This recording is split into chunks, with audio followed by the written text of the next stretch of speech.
Muito boa noite, boa tarde, bom dia. Não sei quando você vai estar assistindo a esse programa, mas sejam todos muito bem-vindos ao Paz em Pauta. Estamos de volta, né, pastor? Estamos de Tivemos volta. um hiato aí de um período onde tivemos alguma reestruturação aqui física mesmo, de nosso equipamento e tudo mais. Mas graças a Deus foi tudo resolvido e estamos de volta aí para com o nosso bom público, não só da igreja, Paz em Pauta, mas todo mundo que nos acompanha pela internet. Pastor, por favor, dê suas boas-vindas de hoje. Boas-vindas, é claro, boas-vindas a todos os nossos irmãos e amigos que participam conosco. Que prazer estarmos de volta, né? Depois desse tempo necessário. Tá com saudade já, pastor? Rapaz, estava. Legal. Estava assim. Isso é importante, De verdade, estava sentindo falta. Que bom. Que bom, né, Rodrigo? Eu também estava sentindo falta e esses momentos intencionais, onde a gente coloca assuntos para pensar, A2, A3, A4, tudo isso é tão importante. Exatamente. E pela amizade também, bom, estava sentindo falta por vários motivos. E muito bom estar com vocês. Muito bom também. E hoje, nossa presença ilustre do pastor e também vereador Marcos Custódio também. Por favor, se o senhor quiser apresentar suas credenciais, se apresentar um pouquinho também, para quem não conhece, mas também para quem conhece, também seja reforçada as informações. Bom, para mim é um prazer estar aqui, muito obrigado pelo convite. Entendo que esse formato de comunicação com o grande público caiu na graça da população e a gente vê pelos números das audiências, né? O que torna a minha estada aqui muito mais desafiadora. Para mim é um prazer, pastor Vandir, pela amizade de tanto tempo. E o tema é bastante alvissareiro, o tema é falar sobre conservadorismo nessa perspectiva da política e da fé. E para mim é um prazer, eu estou aqui à disposição, pastor, desejando que a gente caminhe e que veja flores na margem dessa caminhada. Ainda já agradecemos já, pastor, pela presença também, pelo tempo que o senhor dispôs para estar aqui com a gente, conversar sobre nosso tema, né, como tudo que for surgindo aí, derivado desse assunto. E até para começar, se o senhor quiser falar um pouco da sua carreira política também, talvez seu pastoreio, o seu início mesmo assim, na carreira política como vereador, como é que se deu esses primeiros passos aí até chegar aqui na noite de hoje, digamos assim. Sim, perfeito. Faz parte dessa construção da imagem. Né? Sim, sim. Eu tenho 58 anos, sou casado há bastante tempo, desde 1991. Moro em Marília há 35 anos, exatamente em abril agora. Sou paulistano lá da capital. Só tem eu da minha família aqui. Um dia, se tivermos uma oportunidade, eu posso descrever como é que foi a minha vinda para cá, porque é um livro, mas sob a bênção de Deus, né? Obviamente. Sou pai de 3 filhos, sou casado com a Thelma. Tenho a felicidade de ser advogado também, já há bastante tempo. Sou também graduado e formado em teologia pela Faculdade Teológica Sul-Americana, direito pelo Unimar, sou mestrando, tenho pós-graduação em direito empresarial. Sou da fé, né? Como disse, me converti em agosto de 1987. Me converti, ou Jesus me converteu, depende o lado que a gente olha, né? O importante é que a conversão aconteceu. É isso que importa. É isso que vale. Enfim, e a questão da política, ela entrou na minha vida ainda muito cedo. Meu pai era getulista, né? Meu pai teve 8 filhos, eu sou de uma família de pessoas muito pobres, porém meu pai era um autodidata na política e, diferentemente dos meus irmãos que nunca se interessaram em ouvi-lo falar desses temas, eu gostava de ouvir. Então eu tive os primeiros passos dentro do entendimento da política enquanto ciência, não da política quanto partidária, que é uma divisão bastante interessante. Sim. Mas eu herdei isso do meu pai. Meu pai sempre teve antenado, era um homem simples, de pouca formação, mas era um autodidata e os livros e tudo que ele tinha, ele me deu, inclusive quando eu me casei, a literatura dele. E eu tomei um gosto pela política porque eu acho que é o exercício de uma cidadania. E isso se deu no ano de 2008. Um amigo me convidou para mudar o nível da política. Aí essa é uma questão que tem que ser observada, porque... Sim. É de dever de todo homem entender a ciência política. Agora, a política partidária é vocacionado. Você pode compreender demais a ciência política e eu acho que todo mundo deve entender. Compreender seus direitos, o alcance dos seus direitos, a sua influência, o peso da sua voz numa vida social. Infelizmente, no Brasil, a gente vê pouco isso na população, né? De forma geral, assim... Esse nível de instrução, de querer mesmo estar se movendo aos assuntos, estar buscando esse conhecimento, a gente vê uma certa carência assim, na população O senhor concorda, pastor, nesse sentido? Eu concordo, e a política foi estigmatizada ao longo dos séculos, né? Sim. Ela sempre foi correlacionada a coisas ruins, coisas negativas, e talvez a construção dessa ideia negativa da estrutura política talvez fora até mesma projetada pela dominação, Sim. justamente para afastar dos lugares de poder de decisão a quem não interessava para os mandatários que construíram essa imagem. Uma certa forma de deixar de fora, a pessoa já não vê como uma forma de que ele tá ali se envolvido. Porque Se envolvida mesmo, de certa forma, né? se você Talvez. compreende a sua capacidade, o peso da sua voz, e como essa voz se engrossa quando o seu semelhante pensa igual você e você forma uma corrente, certamente você se impondo, você vai atrapalhar outros interesses de quem já veio antes de você. Sem dúvida. Então, de fato, mas eu tenho também percebido uma alteração nessa leitura. A juventude está bastante interessada nisso, a política vem ocupando bastante espaço em outras esferas, das quais a própria estrutura da igreja, né, se nós olharmos na perspectiva histórica, eu sou de uma denominação, eu sou de uma igreja bastante tradicional, que é a Assembleia de Deus, e me lembro há 40 anos atrás que quando entrava um político nos nossos espaços, todo mundo fechava a cara. Ainda que ele estivesse lá para levar uma vantagem para nós. Mas nós não fazíamos essa leitura. Mas só que isso mudou bastante, eu tenho visto isso em outras denominações também. Né? Então eu estou bastante feliz com o aumento do interesse de toda a sociedade pela temática política, porque é imprescindível e não vivemos sem a política. A gente até pode não gostar da política. Até a própria polarização que eu não vejo vantagens, pelo contrário, mas ela mostra que há um interesse. Né? Até algumas discussões e brigas que não são saudáveis mostram que as pessoas estão olhando, pensando e discutindo alguns assuntos. Nós nos sentimos estimulados a participar, porque, como disse, nós podemos até não gostar da política. Não gosto da ciência política, como talvez tenha quem não goste de outro tipo de ciência de dados. É uma questão Pessoal mesmo. pessoal, cada de um. gostar ou não gostar. Uhum. Posso não gostar do exercício da política. É um ambiente sujo, lidar com pessoas difíceis, não é para minha alma, eu não consigo. Também é possível. O que nós não podemos é nos eximir dos efeitos da política. Então, quando você tem essa consciência que o efeito vai chegar na sua vida, e talvez eu acho que seja essa a grande mudança de uns 20 anos para cá, que as decisões políticas vão te alcançar, queira você goste ou não, participe ou não dos processos, talvez isso esteja estimulando outras pessoas a assumir, então, uma posição de poder. Dentro do poder no sentido da legalidade. Sim, né? sim, sim. Então, eu tenho visto a política bastante presente e o mundo não vive sem política, por uma razão bastante simples. A política é a que detém as ferramentas de transformação. E da forma partidária mesmo? Você não tem outra transformação se não for por meio da política na vida social. Transformação Sim, ou manipulação? Transformação social ou manipulação. As ferramentas elas podem ser usadas, a faca, para o bem ou para o mal. Eu percebo, desculpa, Não, eu imagino. A minha sensação é que a política é usada mais para manipular do que, na verdade, em benefício do próprio político, do que em benefício da sociedade a qual ele supostamente representa. A minha percepção é essa. Existe, é bastante difundida essa ideia e bastante difundida no seio da sociedade, em qualquer classe social, mas eu até acho que esse é um pensamento que guarda bastante verdade, mas não é genérico, tá? Ele não carrega um absoluto nesse comportamento. Né? A política é a ferramenta de transformação. Eu faço uma distinção, nós estamos aqui numa plataforma que tem também essa atmosfera da fé, né?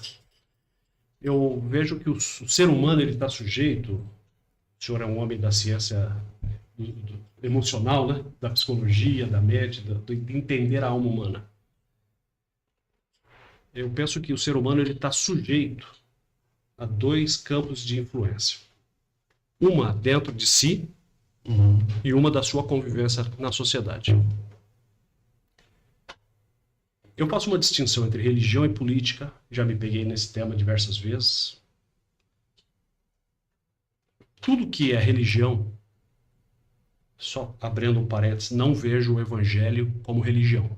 Tá. Eu vejo o cristianismo como uma religião, mas não vejo a mensagem de Jesus, que é a essência da nossa fé, como religião. É diferente, para mim é diferente. Mas vamos colocar tudo isso no campo da religião.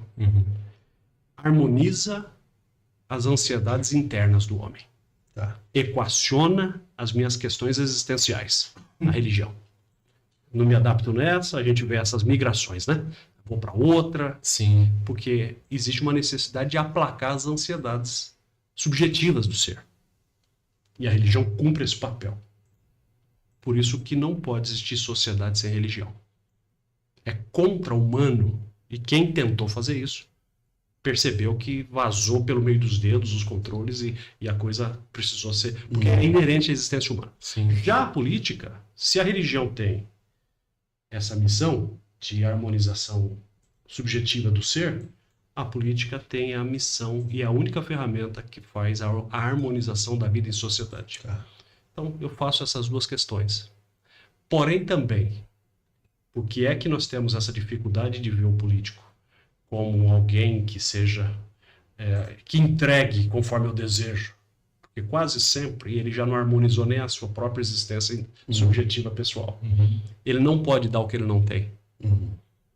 E aí eu volto que dentre todas as ciências, todas as forças externas que possam operar no mundo, sistema ou sobre mim, se não existir um reequilíbrio interior pela fé, na modulação de uma nova natureza humana, e aí eu acho que o evangelho cumpre esse papel, eu poderia ser qualquer coisa. Eu estudei várias ciências religiosas, mas nunca achei nada semelhante ao evangelho. E tenho grande admiração por infinitos nomes aí, paradigmas do saber, que disseram coisa extraordinária, obra extraordinária, mas ninguém chega mais nem na unha de um homem chamado Jesus de Nazaré. Sim.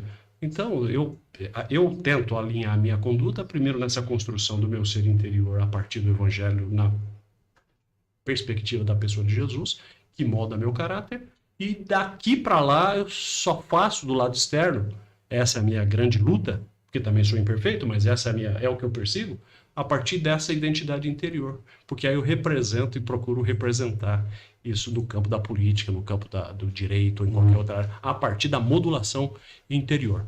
Mas eu acho que a articulação que movimenta como ferramenta de transformação social é a política. Podendo ser levada para bem ou para mal.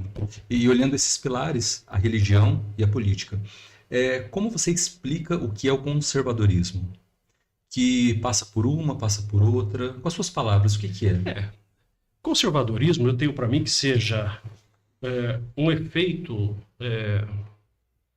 segundo. É um efeito segundo. O que eu digo? É um ato segundo. Lutar, criar. Quando é que nós percebemos que nós precisávamos levantar uma bandeira conservadora? E isso foi um ato segundo. Foi pela deteriorização do ato inicial, da primariedade de qualquer coisa. Vamos pensar conservador na perspectiva religiosa, né? Que talvez seja uma das vertentes do conservadorismo mais em voga nesse tempo presente. Sim. Talvez até o balizador desse nosso encontro aqui.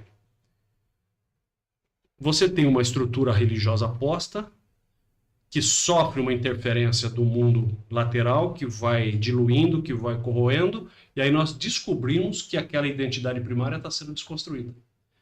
E aí então nós surgimos com toda a tentativa de levantar uma voz de reconstrução ou de preservação, e a isso nós damos o nome de conservadorismo. Então o conservadorismo, para mim, sempre vai ser um efeito secundário a partir de uma constatação primária de um desgaste de qualquer coisa.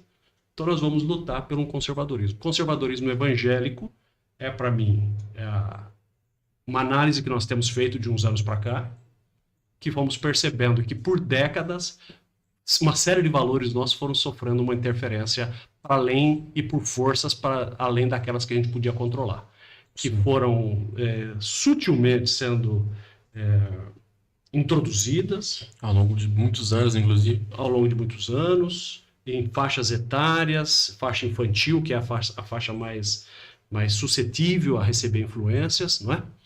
E nós percebemos uma desfiguração daquilo que fomos um dia.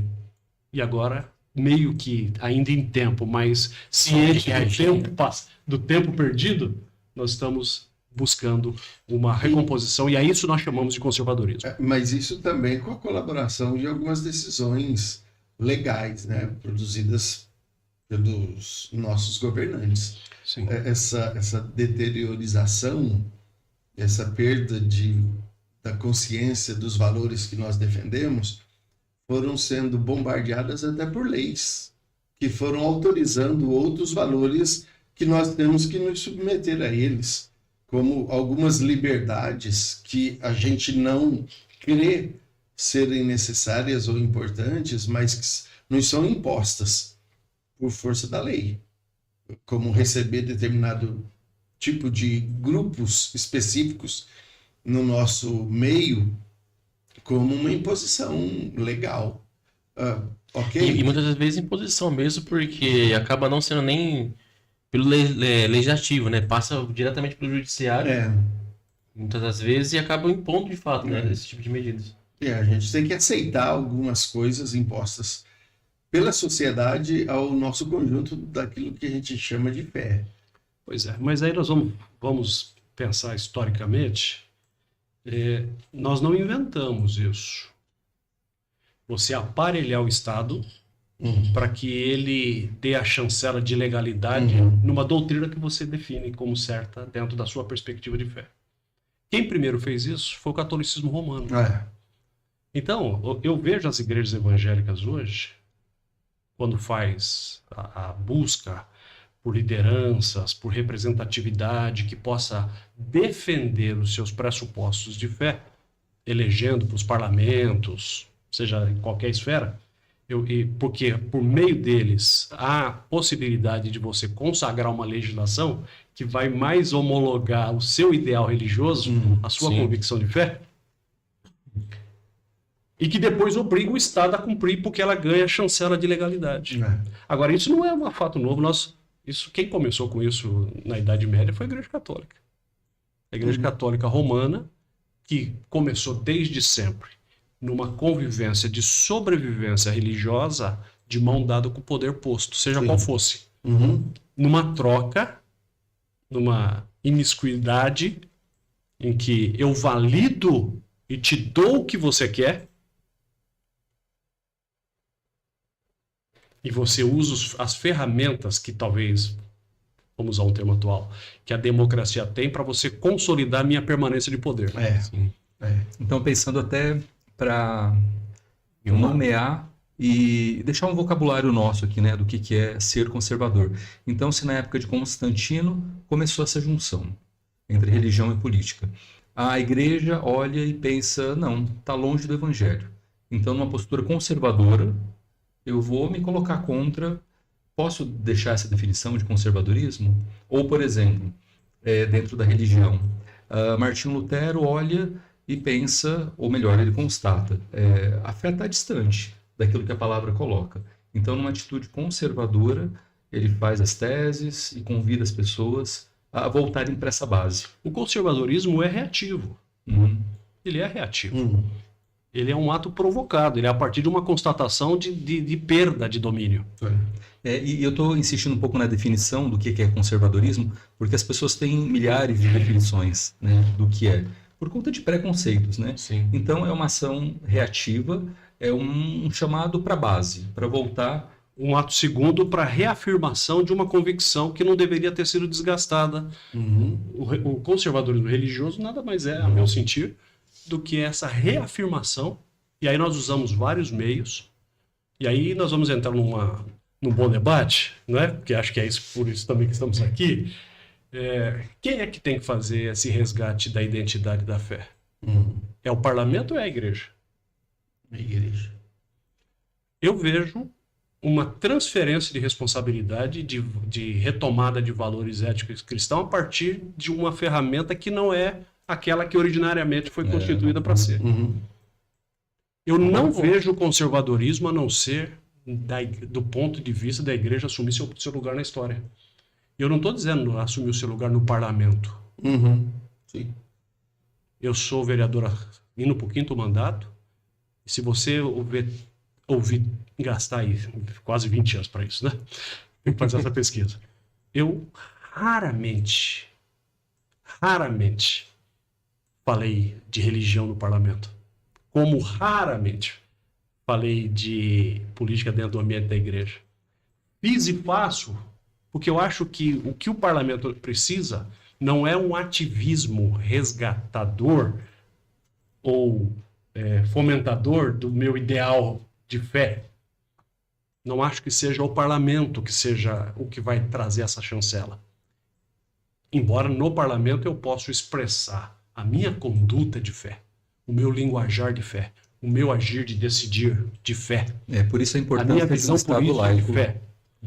Porque o Estado ele é laico. Agora, é uma transferência de missão por no parlamento, seja o Congresso Nacional, seja numa Assembleia Legislativa, seja numa Câmara de Vereadores, é uma transferência de homologação do meu ideal religioso por meio do aparelhamento de uma legislação para dar depois ao Estado a condição de exigir mancomunado com o que eu pensei. Dentro daquilo que eu citei agora há pouco, que a gente já percebe desde a Idade Média. Até uma forma também de transferir responsabilidade. Para mim, a transformação, o resgate do conservadorismo, a plataforma é o universo da fé, a ambiência da existência da fé. De forma que nesse é o lugar, e é isso que eu faço. Eu, por exemplo, sou conservador nos costumes, sou conservador na moral, sou liberal na economia, embora não tenha condição de perder de vista o que o Estado pode fazer pelos menos favorecidos. Eu acho também que o Estado tem esse dever, mas esse meu conservadorismo, ele encontra uma vociferação maior de minha parte nos ambientes da fé. Tá. Eu tenho muita dificuldade de transpor para o universo, para a plataforma da política ou do aparelhamento legislativo, uma missão que eu entendo ser prioritariamente da igreja, e vai produzir muito mais resultado. Quando você diz que a função da reação para reavermos alguns valores que nós perdemos, do que estaríamos falando? Quais seriam esses valores? Por exemplo, eu sou terminantemente contrário àquilo que o Estado convencionou dentro de uma liberdade laica e casamento legal com pessoas do mesmo sexo. Tá. Agora, o conservadorismo vai se levantar contra isso e vai dizer, olha, a minha opinião é que isso não deva acontecer. Porque não foi assim que eu entendo, não foi assim que eu compreendi. Então, esse é um dos exemplos do conservadorismo. Outra questão do aborto. Temos que ser conservador. Porque houve uma relativização da vida. Muito grande. Não é? E nós temos uma estruturação no Brasil que, em excepcionalidades, permite o aborto. Permite o aborto. Quais são as variáveis que permitem o aborto, chamado aborto legal? Risco de vida para a mãe, se o médico laudar que uma mãe, no desenvolvimento na progressão daquela gravidez, a mãe entra em risco real de morte, aborto legal. Sim. Caso de abuso também, né? Estupro. Sim. Decorrente do estupro. Aborto legal. E a questão da criança nascer sem o cérebro, anencéfala. São as 3 variáveis do nosso ordenamento. Só existe as 3. Só existem essas 3. E que é quase que universal. Isso está contemplado dentro de toda a realidade das democracias ocidentais, especialmente. Pois bem, para mais disso, qualquer coisa para mais disso, que existe inclusive pressões políticas, pressões sociológicas, para que alcance outras dimensões de legalidade do aborto. Para mais disso, já estamos num campo mais progressista, que eu veementemente repudio, e nesse sentido também somos conservadores. Aliás, participei de um debate recentemente sobre isso, depois fui ver a minha rede social, do debate na TV Câmara, né? Porque ainda há pouco eu disse a vocês que eu não fui em televisão alguma, Sim. mas dentro do ambiente da TV Câmara, da nossa TV. O mediador colocou uma senhora que fazia a defesa desses pressupostos e me convidou para fazer um contraponto. E eu mantive a minha posição dentro do que se era esperado, da minha convicção de fé. O debate foi respeitoso, mas depois eu fui ler os comentários. Eu ouvi cada coisa. Eu acho que de hora que era bom nem olhar os comentários. Pois é, mas a gente vai sentindo, né, Sim, os sim. efeitos, né? Então, nesse ponto, pastor, não sei se eu lhe respondi, mas a questão do casamento homoafetivo, nós precisamos resgatar isso. Isso não pode ser, dentro da nossa perspectiva de fé, não pode ser normalizado. Não pode ser normalizada a questão do aborto. Como também não pode ser normalizado um divórcio da igreja com as causas sociais, que também é uma outra realidade. Exatamente. Isso é um fenômeno que acontece. O fazer vista grossa, o olhar só para dentro. Por isso até eu quis definir a palavra conservadorismo, porque eu entendo que uma postura conservadora, a igreja precisa olhar os pobres, né? E olhar os pobres e dar voz a eles não significa militar de forma socialista, né? Mas numa postura conservadora, por quê?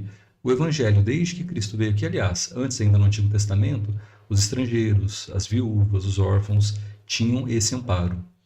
Se você pegar a estrutura das profecias escritas, né, pelos diferentes profetas, quase todas as profecias elas guardam uma correlação, elas guardam uma estruturação semelhante. Quase sempre era o levantar da voz contra a injustiça social, do opressor empoderado contra o oprimido desvalido. Esse era o ponto. Então, desde sempre teve essa necessidade de observação.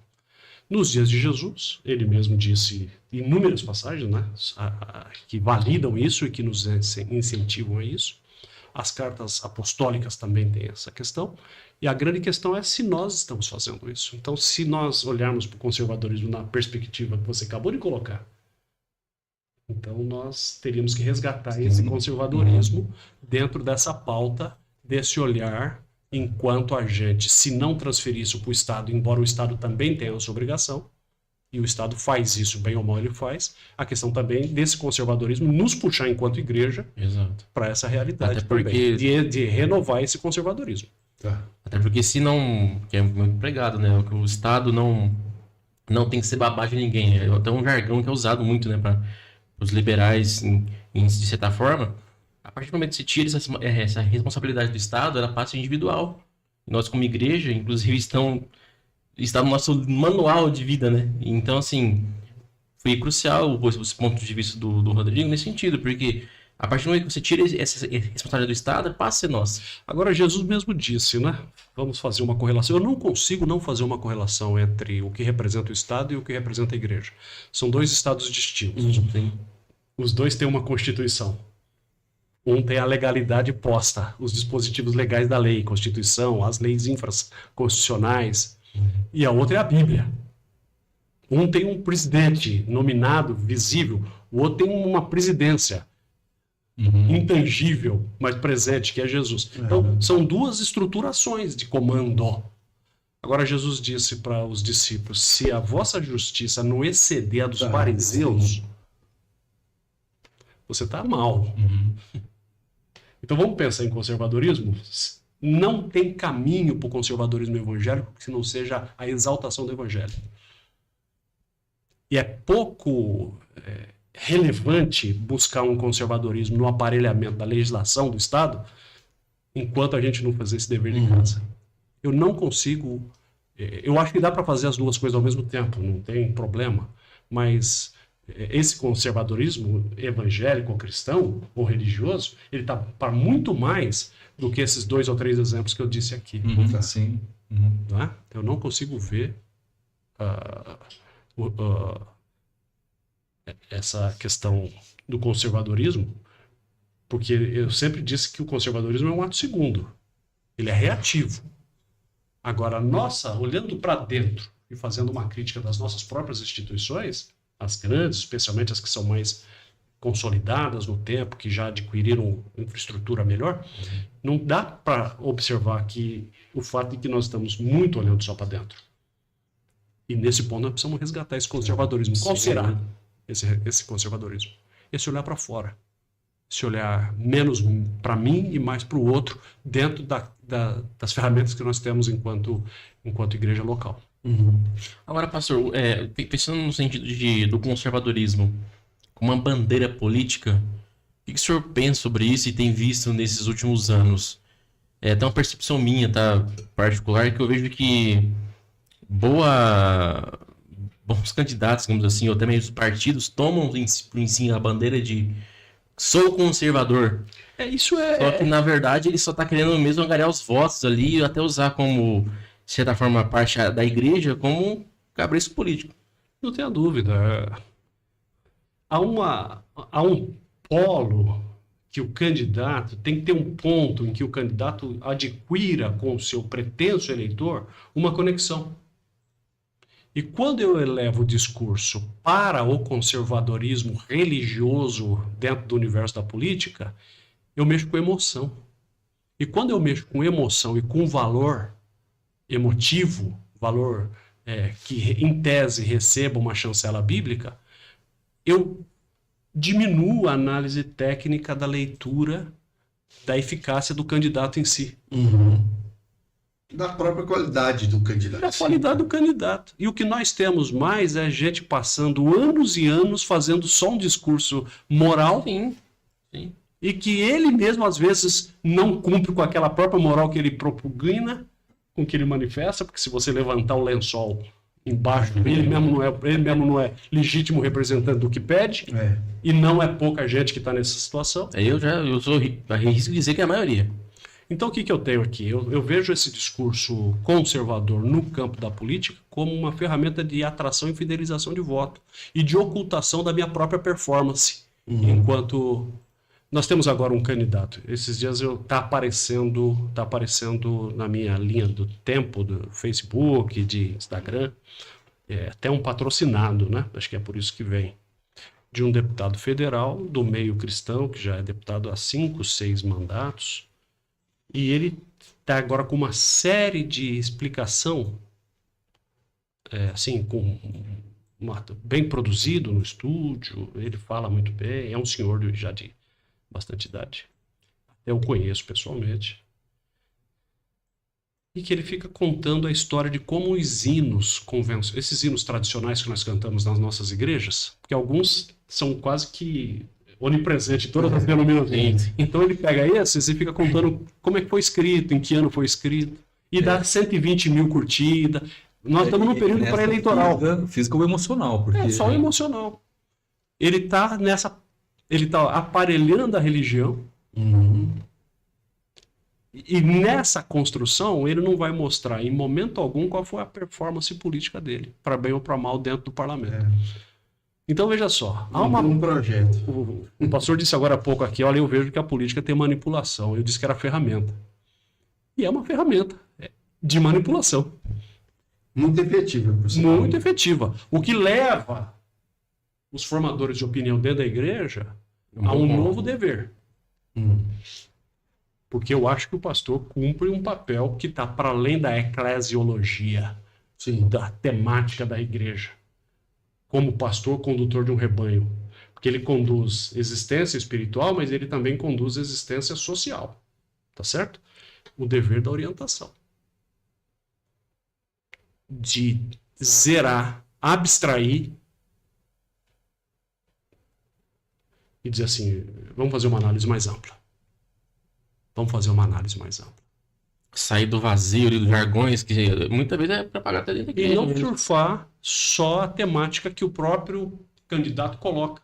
Sim. Vamos fazer uma análise um pouco mais ampla da questão do que de fato é efetivo. É melhor para uma sociedade um candidato que faça um discurso e tenha uma atuação que traga resultado real para o seu cotidiano, defendendo pautas que te interessam, ou um cara que não faça nada disso, mas tenha esse discurso moral?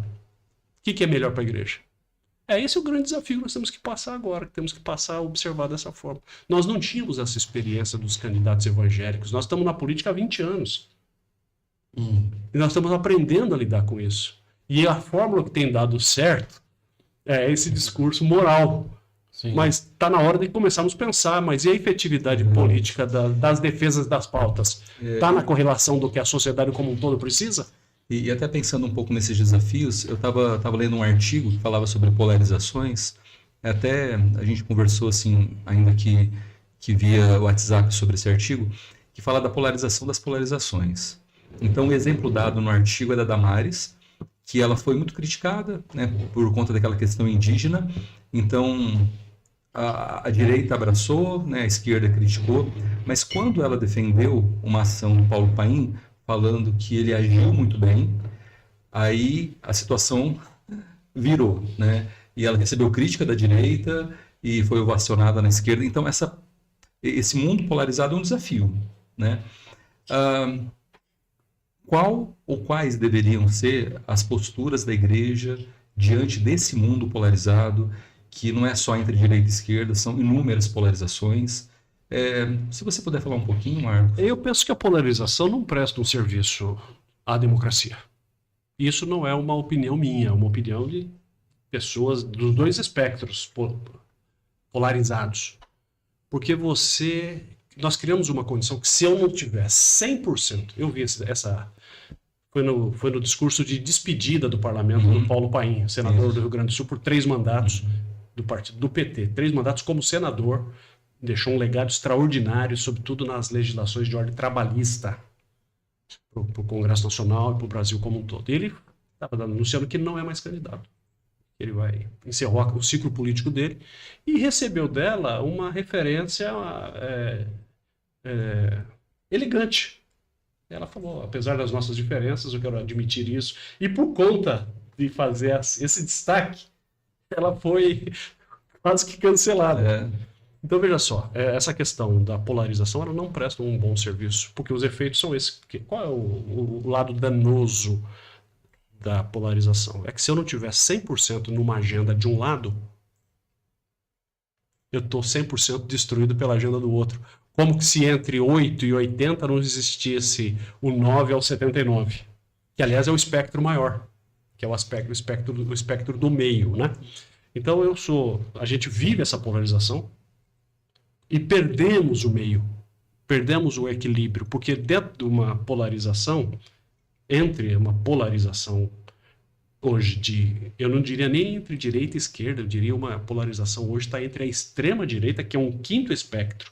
Você tem uma extrema esquerda, você tem uma esquerda, você tem um centro, esse centro ainda pode se dividir entre centro-esquerda e centro-direita, você tem um espectro da direita e você tem um espectro da extrema-direita.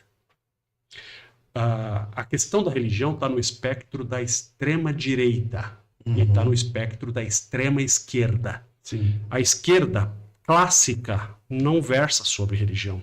A direita clássica não versa sobre religião, versa sobre modelos econômicos, sobre liberalidade social. Nem passa. Agora, trazer para a política dimensões da religião é um fenômeno relativamente recente no Brasil, capitaneado primariamente pela extrema-direita. Marcos, a quem interessa essa polarização? Aos detentores do poder, para a manutenção do poder, na medida em que, fazendo o discurso da extrema-direita ou da extrema-esquerda, você fideliza, no mínimo, o seu espectro político eleitoral para reconduzir ao poder. Os 50 por 50, né, digamos assim. Então...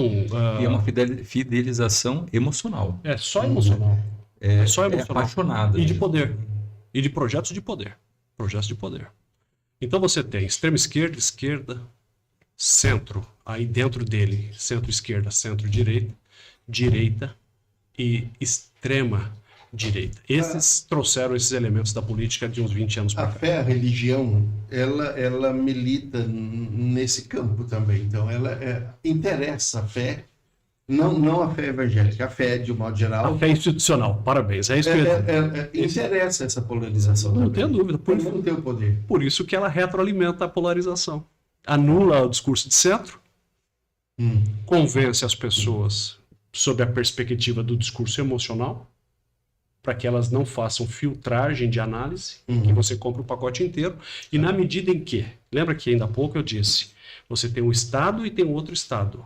Se você aparelhar a religião, você tem os benefícios democráticos que a religião te dá para te consubstanciar no poder.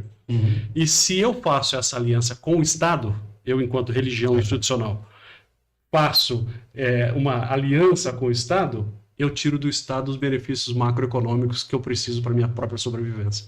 É uma retroalimentação de poder. O Estado e a religião, quando você perde o filtro da sensatez do meio. Estamos perdidos, então.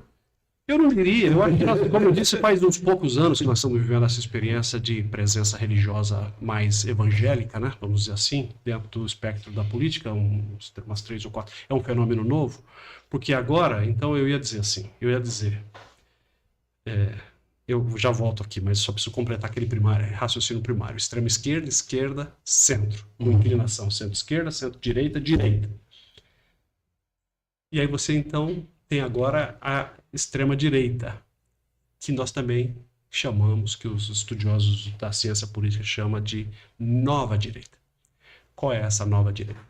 A nova direita é aquela que achou um eleitor tão sem filtro que ele pode falar os maiores absurdos que não se sustenta sobre nenhuma análise. Uma desconexão cognitiva que vai emplacar o discurso mesmo assim. Mas E você tem consegue na certeza esquerda também? dos dois lados. Dos dois lados. Os dois extremos foi que trouxeram. Um trouxe a negação, um trouxe a religião para negação, e o outro trouxe a religião para uma hipervalorização da religião. E aí você me pergunta, onde é que está a igreja nisso? Ela não está nisso. Ela não está. Pelo menos não deveria. Ela está se tiver o interesse institucional do discurso para se locupletar no processo como uma teologia de domínio. Inclusive sangrando ou drenando do Estado o seu poder ou as suas necessidades macroeconômicas de sobrevivência. Então a gente tem que olhar de uma maneira muito mais holística, muito mais ampla, como é que funciona essa relação igreja com o poder. Por isso que eu volto a dizer, nenhuma dessas ideologias, seja dessa extrema esquerda, extrema direita, nenhuma delas são puras. Todas elas são eivadas de tendências humanas, cobiçosas. E aí, então, eu volto no começo da nossa conversa.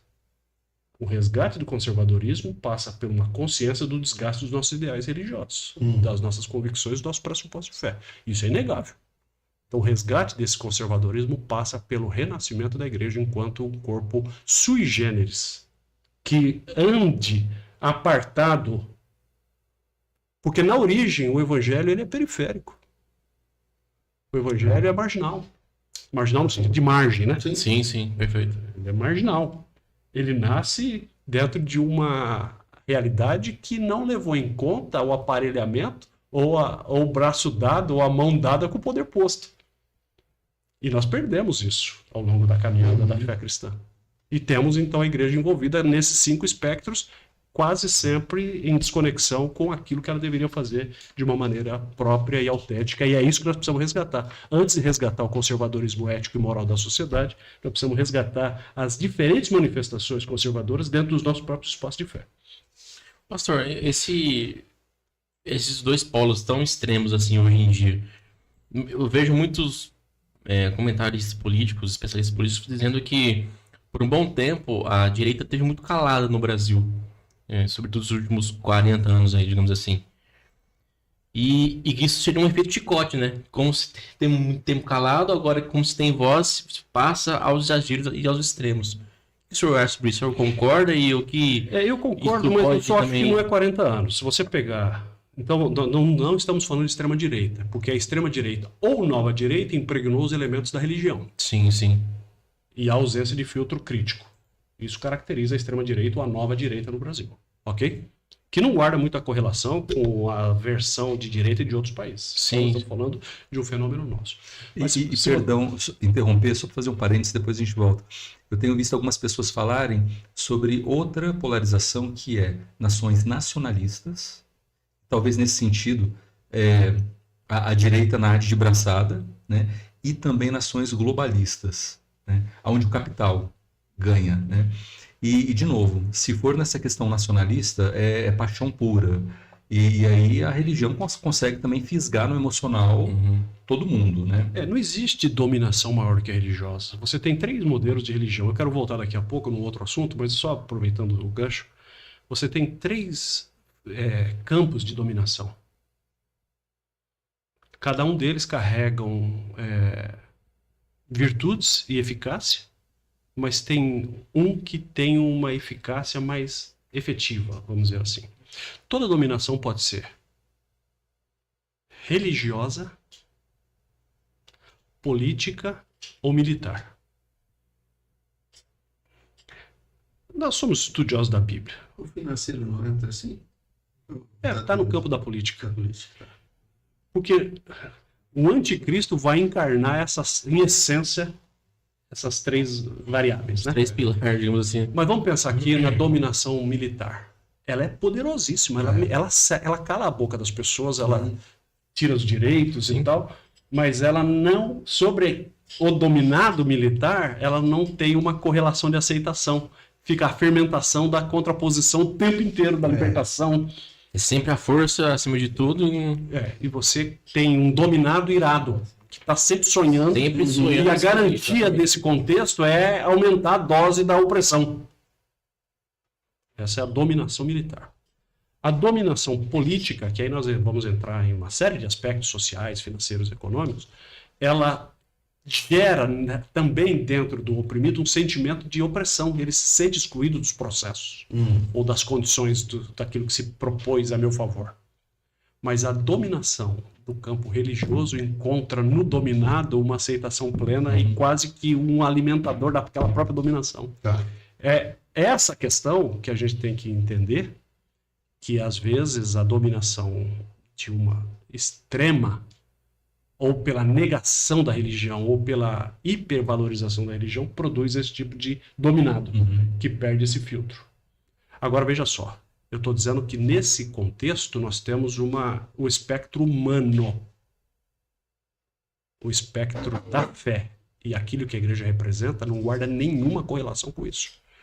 Aí eu volto a dizer que o conservadorismo passa pela exaltação da voz da igreja, assumir o seu papel e não cooptar a esses movimentos de ordem política ou transferir a eles a eficácia de uma bandeira para legitimar os meus ideais religiosos.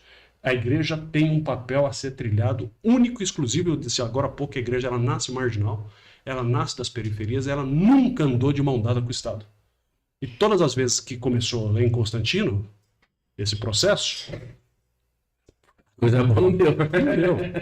Então eu penso que, voltando no tema, o conservadorismo passa pelo resgate da consciência do que somos enquanto igreja. Nós vamos produzir, como conservadores, muito mais efeitos práticos no uso das plataformas que já estão dispostas dentro dos nossos ambientes de fé do que dos outros ambientes. E do efeito chicote, pastor, que a gente começou a falar? O conservadorismo, ele não ficou calado. Na verdade, é a força dominante. Você tem só na República de Vargas, então nós estamos falando de 1930, considerando que o Brasil começa em 1500, você tem 430 anos de conservadorismo. E nunca foi atacado, porque não existia nem espaço, porque a dominação era imposta na força militar, na força política e na força religiosa simultaneamente, com a igreja andando de mão dada com o Estado. Não existia possibilidade de ter uma voz dissonante. E quando tinha, a Inquisição, a Santa Sé, através dos seus caminhos, silenciava de uma maneira exemplar, né? Que intimidaria qualquer outro para continuar pensando naquilo. Mas na década de 30, nós tivemos os primeiros movimentos de ordem sindical, reforma agrária, direitos sociais, direito de voto, essas aspirações de ordem social que encontrou no Getúlio Vargas, que não tinha nada de esquerda, pelo contrário, ele era de direita, de muita direita, não vou dizer extrema direita, porque não, essa coisa de extrema direita é um fenômeno mais recente, né? Mas que também, entendendo que tinha que fazer uma defesa das elites, do Getúlio Vargas, mas ele também não podia não dialogar com as classes sociais. Então ele mesmo cria, por exemplo, a CLT, a Consolidação das Leis Trabalhistas, que teve uma rejeição da elite enorme. A elite não queria aquilo, porque como que você vai empoderar o dominado? Você vai engordar uma serpente? Era esse o discurso que se dizia, quando você empodera o pequeno, você está engordando uma serpente. Olha que discurso mais preconceituoso, né? E você vai tendo uma construção, Até que veio o regime militar, inspirado pela Igreja Católica e pelo Estados Unidos, na época, né, dentro da doutrina Monroe, que era de interpretar a América Latina como um quintal, e você tem num plano paralelo a disseminação do chamado comunismo, que poderia estar infiltrando a América Latina e tal. Então houve toda uma preocupação do Estado brasileiro, advertido pela potência americana, porque isso aqui é um quintal dos Estados Unidos. E não podemos permitir que entre nenhuma variável porque isso aqui é nosso. Quer dizer, nenhuma nação tem direito a existir por si. Ela tem direito de existir enquanto ou no limite que nós permitirmos. Essa força proletariada, ela pode, sendo engordada, e o primeiro marco de engorda dessa força proletariada foi a consolidação das leis do trabalho no Brasil e o direito de voto. O mundo vivia naquele tempo a revolta camponesa na China, das pessoas simples do campo que fizeram a volta, deram a volta lá depois de séculos de hegemonia ditatorial, feudal. Então, são coisas que vão acontecendo que não nos interessam. Mas essa força dissonante começa a se construir aí. Depois vem o regime militar, que é para sepultar isso na Operação Condor, para sepultar qualquer aspiração progressista, vamos dizer assim.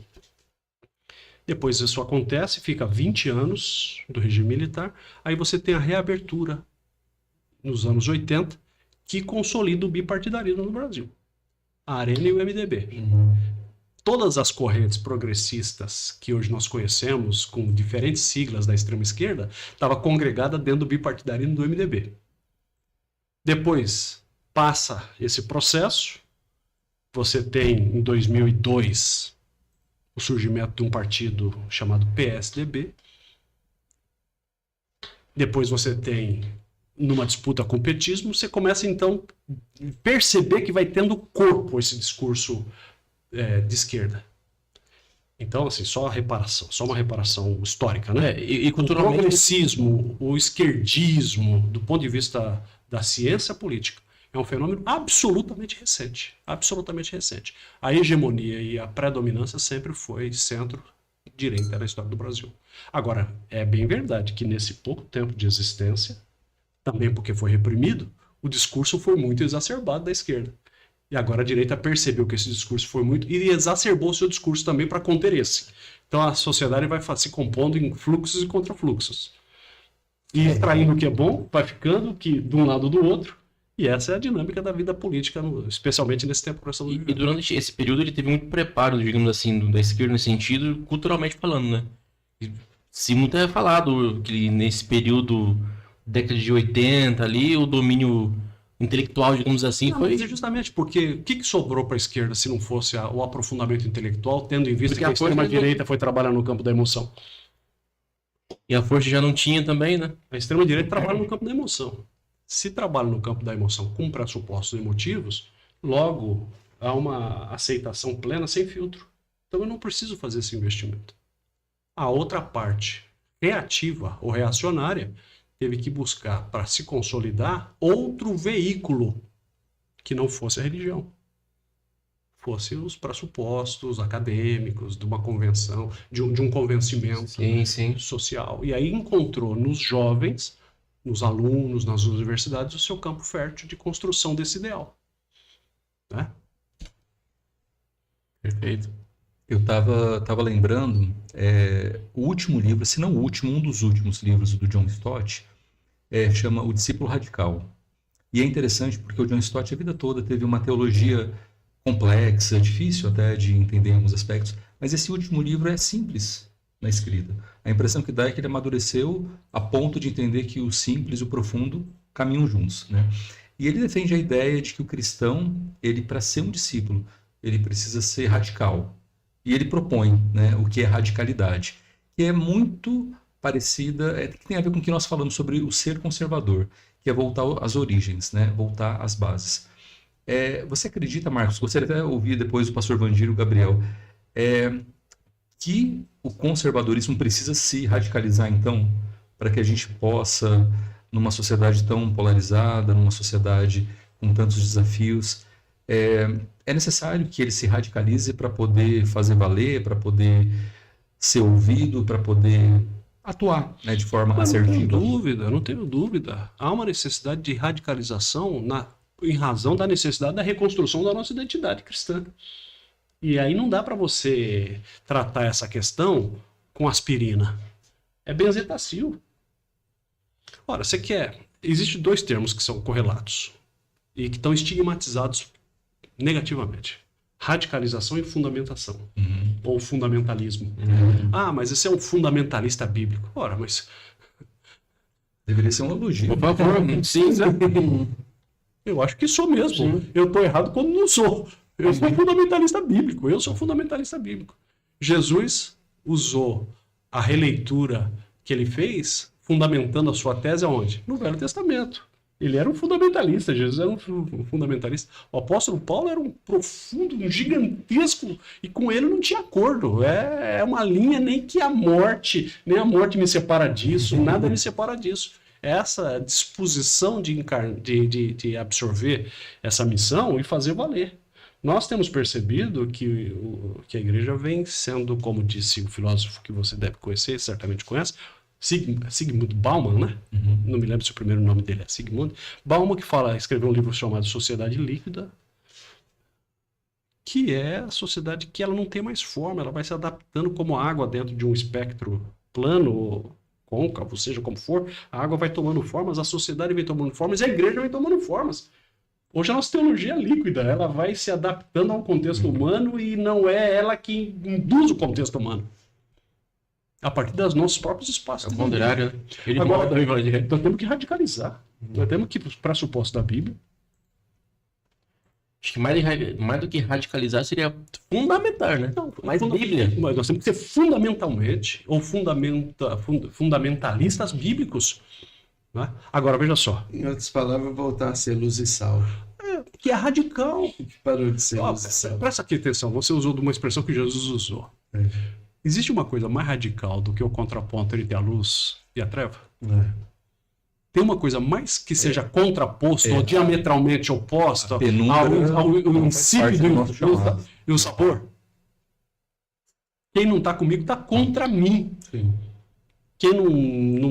Quem não fala chibolete, fala cibolete, para usar uma expressão do Velho Testamento, para definir as tendências.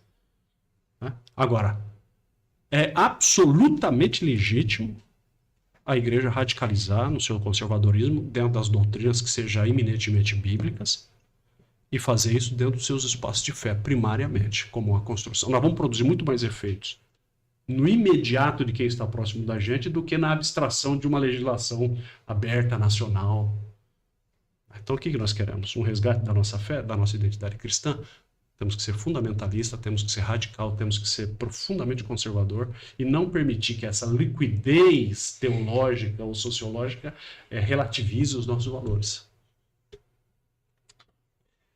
E nesse sentido, assim, quando nós falamos ser fundamentalizados, né, digamos assim, isso vai gerar também uma contra-reação. Do outro lado, seria um lado mais liberal. Mas a postura da igreja, ela é uma postura já advertida de que ela encontraria resistências. Então também não deve ser fato novo para a gente saber que quando você impor a sua agenda dentro do seu ambiente de fé, é naturalmente perceptível o levante, como o próprio apóstolo São Paulo nos diz que aqueles que desejarem ter com Cristo uma vida pia, e pia aí é santidade, que é o antônimo do pia é o impia, o sufixo in, que inverte o pio, que é o santo. Então todos aqueles que desejarem ter com Cristo uma vida pia padeceram perseguições. Quer dizer, a igreja não pode ter receio de que ela vai sofrer solavancos quando dentro dos seus espaços de fé ela levantar a sua voz para valer a sua chamada por fé ideológica, da fé cristã, dos pressupostos do evangelho. Nós não podemos ter esse medo. Esse medo nunca fez parte, quer dizer, esse sossego raramente fez parte da história da igreja. A igreja já nasce dentro de uma perspectiva de hostilidade. Eu tenho uma frase que eu gosto muito, que muito acalenta a minha alma, é pensar que Jesus nunca disse que a igreja teria um voo sem turbulência. Ele sempre garantiu uma aterrissagem segura. Aquela oração. Agora nós temos que estar preparados para isso, nessas respostas. Porque na hora que você levanta aqui o seu discurso de fé, que nos é de direito, e se o Estado intervir nisso, a gente vai dizer, como disse Paulo, importa para mim agradar mais a Deus do que aos homens, do que as legislações postas. E quando os discípulos oram dizendo, Senhor, nos dê intrepidez para continuarmos a pregar o Evangelho. Porque parte do princípio do receio, né? Porque eu preciso de uma intrepidez que não está em E mim. porque tinha uma imposição legal Inverso. dizendo, não, vocês estão proibidos de pregar. Inverso. Não, nós não vamos obedecer. Nós Talvez não vamos tava ser igreja. faltando coragem, então, para a igreja de hoje. Talvez a gente... Para mim é isso. Talvez Faltam temos- as vozes, temos as vozes fundamento. proféticas. Temos... Mas aí, Gabriel, eu me prendo naquele primeiro valor que a gente está discutindo há algum tempo aqui. É interessante estar de braço dado com o Estado e com os valores da sociedade como um todo. A falsa harmonia, digamos assim. Sim, é mais interessante, é menos trabalhoso, é mais produtivo financeiramente, é mais produtivo a nível de crescimento, de marcar sua presença, de uma igreja vazia do próprio Cristo.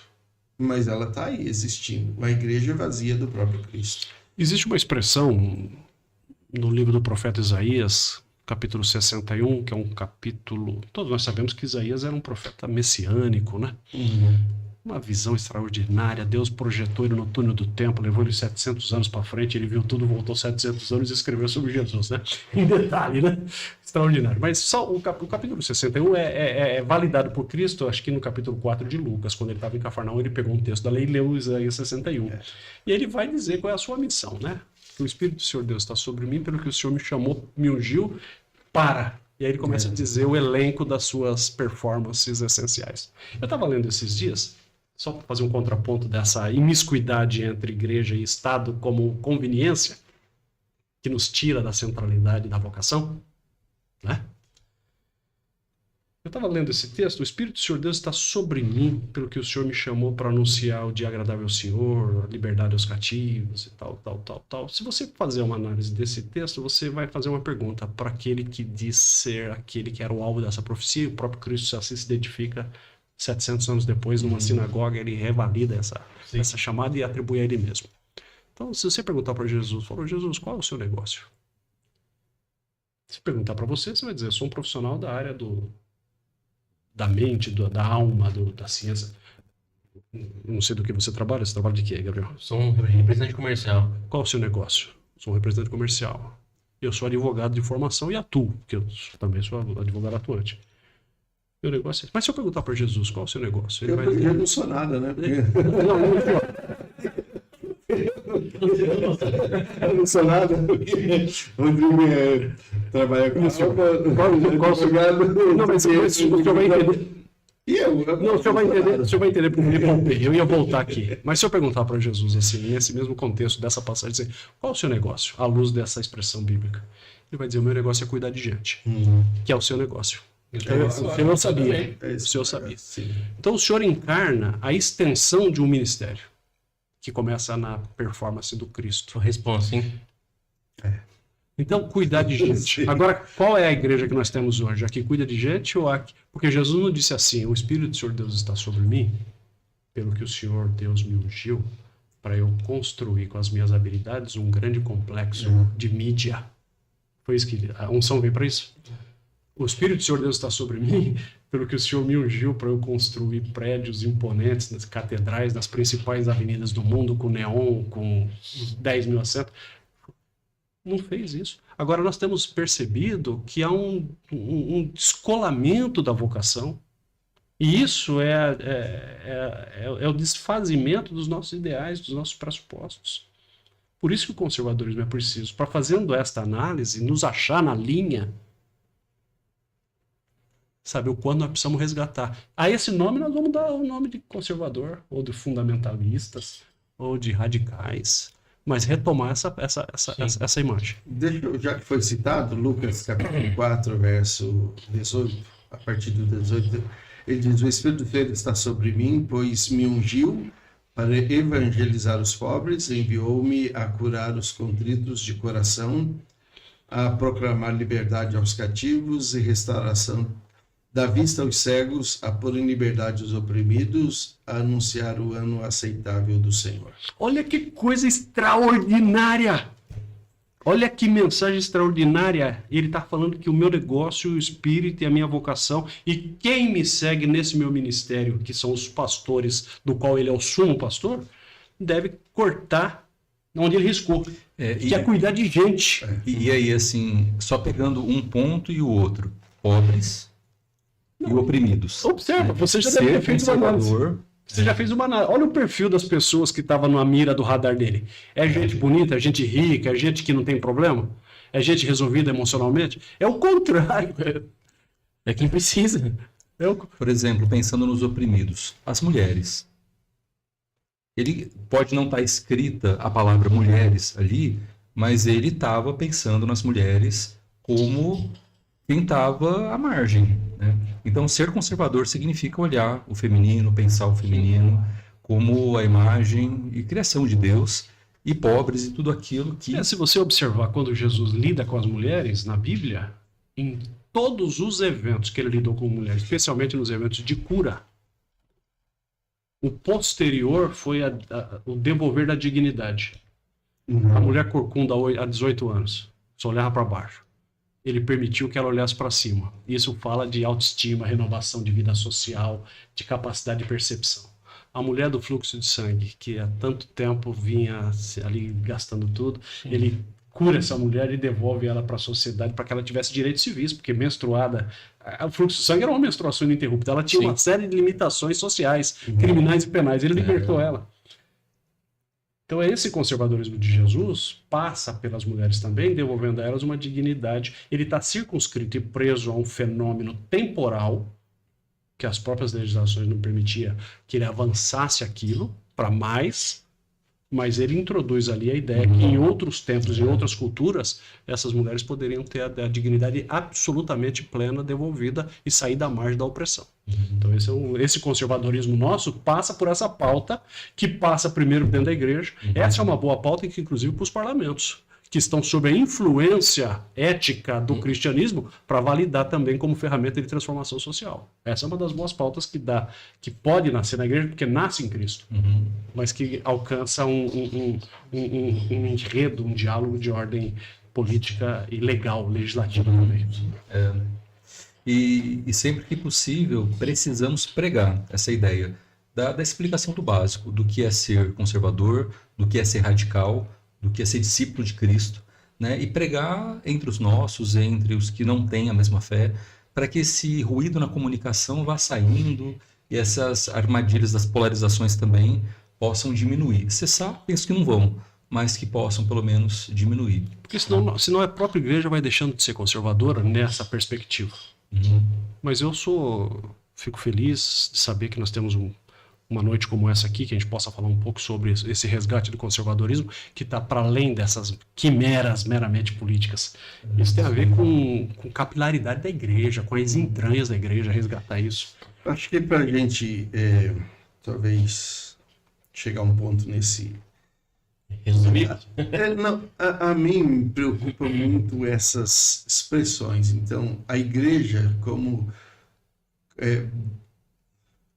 obrigada a voltar ao conservadorismo, eu acho que a gente poderia tirar um pouco até dessa expressão e a igreja voltar a ser igreja. Essência. E isso é ser conservadora? Ok. Conservar. Mas sal é para conservar, né? É para conservar. Luz é para conservar, é para manter. Então, o que eu penso é que a gente precisava também se desvincular desses termos que estão ligados a essa polarização fundamentalmente política e voltar a chamar a nossa responsabilidade como essência em si de igreja. A gente está precisando voltar a sermos igreja. Ponto final. Que igreja? A igreja. Não tem outra igreja. Não tem várias igrejas para eu definir qual igreja a gente precisa ser. Só tem uma, que é a igreja de Cristo. E é para isso, é para essa igreja que a gente precisa olhar outra vez e voltar a ser. Que a riqueza que o Estado tem, Estado posto, institucional, o poder é atrativo. Com certeza. Muito. É atrativo. Sodoma era atrativa, por isso que Deus disse, não olha para trás, quando você sair dela. E é essa a grande crítica que nós temos a necessidade de fazer. O quanto, enquanto igreja, nós estamos olhando para trás. Quando o diabo tentou Jesus, ele falou, tá vendo? Tudo isso eu te dou. Era bem atrativo, era atraente aquilo tudo. O senhor percebeu que Jesus não disse, você não pode me dar o que não é seu? O silêncio de Jesus confirmou que era dele mesmo. Era dele, sim, era dele. E continua sendo. Pertence a ele. Por isso que demorou para os discípulos entenderem que o reino não era para derrubar o Império Romano, era além, né? Por isso que o nosso reino não tem a ver com brigar com esquerda, brigar com direita. O nosso reino está além. Eu lamento muito, muito o que nós estamos percebendo nos últimos 20 anos no Brasil, dessa correlação igreja com o Estado, com poder, com política, fazer dos nossos espaços internos sob falsos pretextos. Esses dias eu vi uma frase, nós temos que falar em política agora para que a gente possa falar do evangelho depois. Eu acho bonita essa frase, é impactante, ela faz algum sentido, sim, eu não vou descaracterizá-la completamente. Mas desde quando precisou de viés ou de estofo legal ou político para a igreja subsistir? Se ela já nasce numa radicalidade quase que... né? Então, não temos essa necessidade.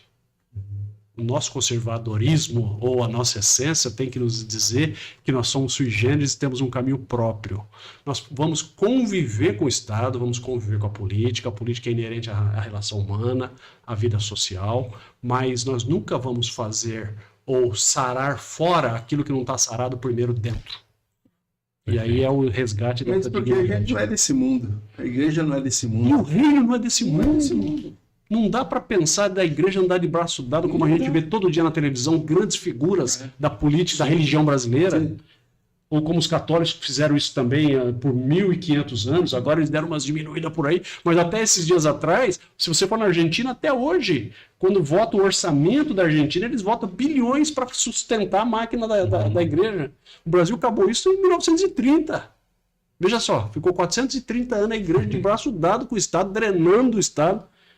Que esse foi a grande vantagem da Reforma Protestante de 1515, 1517, quando dissemos nós não precisamos do Estado, o Estado não tem nada a ver com a igreja não pode ser financiada pelo Estado, criando essa radicalização de ruptura, porque a gente é sui generis, temos um caminho próprio, não é verdade? Agora, me dói muita alma quando eu vejo esse regresso do alto da pirâmide, onde o Evangelho está, no alto da pirâmide, a gente descendo degraus inferiores para poder se alimentar ou se reestruturar nessas outras plataformas que não seja aquilo pelo qual nós já somos vocacionados e já temos a essência do que seja necessário para tocar adiante.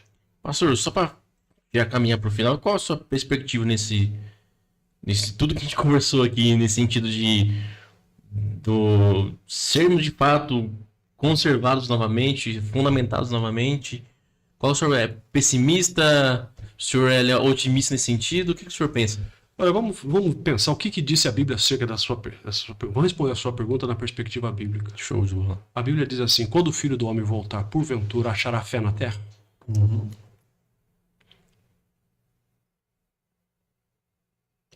Eu tenho para mim, não gostaria disso. Mas quando você tem uma expressão de Jesus, quando ele diz, quando o Filho do Homem voltar, estarão dois trabalhando, serão deixados, serão tirados, estarão dois dormindo, serão deixados. É uma proporcionalidade de alinhamento com ele menor. Eu acho que a igreja ela já sente a entrada de todas essas variáveis humanas, políticas, econômicas, ela já sente essas entradas.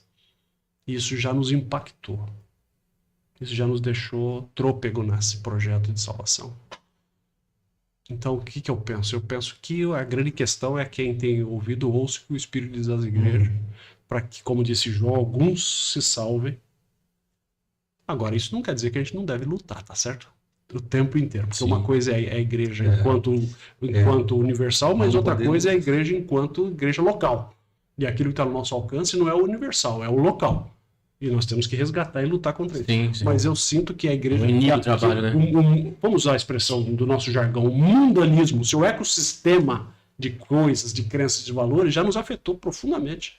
Já nos afetou. Nós já sentimos esse efeito dentro das nossas comunidades. Ou não? E só reforçando, não é por isso que vamos cair naquele fatalismo, cruzar o braço. Absolutamente. Absolutamente. Não é hippie, Até porque né? nós temos um compromisso com a igreja local. E disso nós não podemos abrir mão daquilo para o qual fomos chamados, tá certo?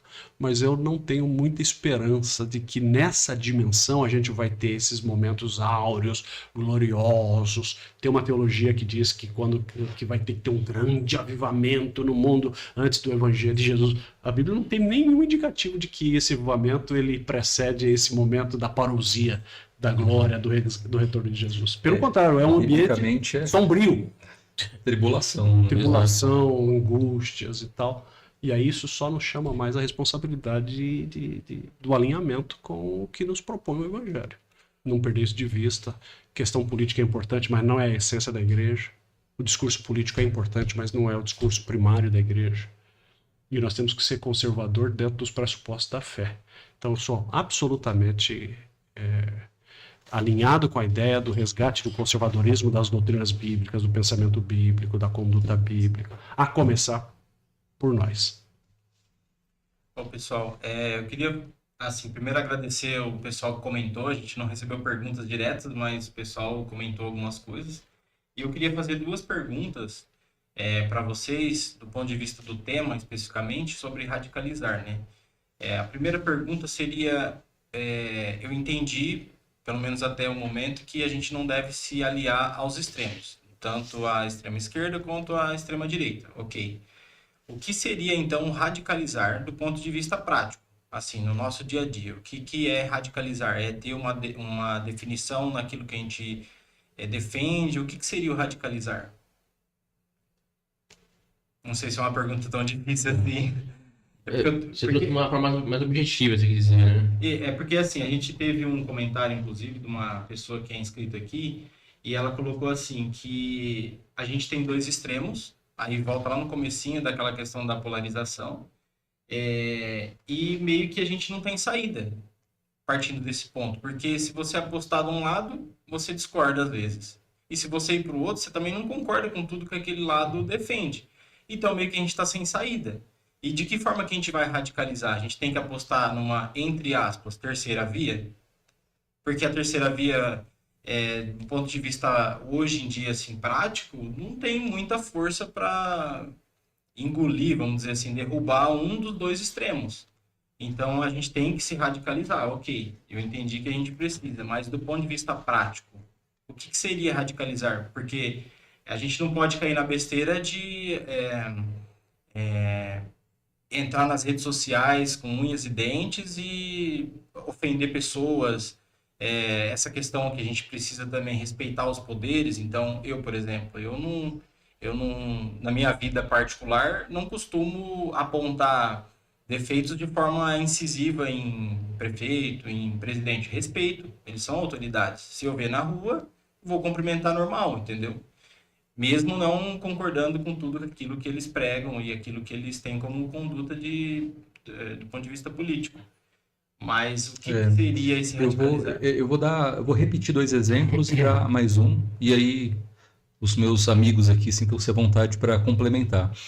Pegando o que Paulo coloca, tanto em Tito como ele fala em Romanos também, nós precisamos entender que todo governo ou autoridade política foi instituída por Deus. Isso significa entender que eu tenho liberdade para não concordar, mas eu preciso compreender que alguém colocou aquela pessoa ali e esse alguém é Deus.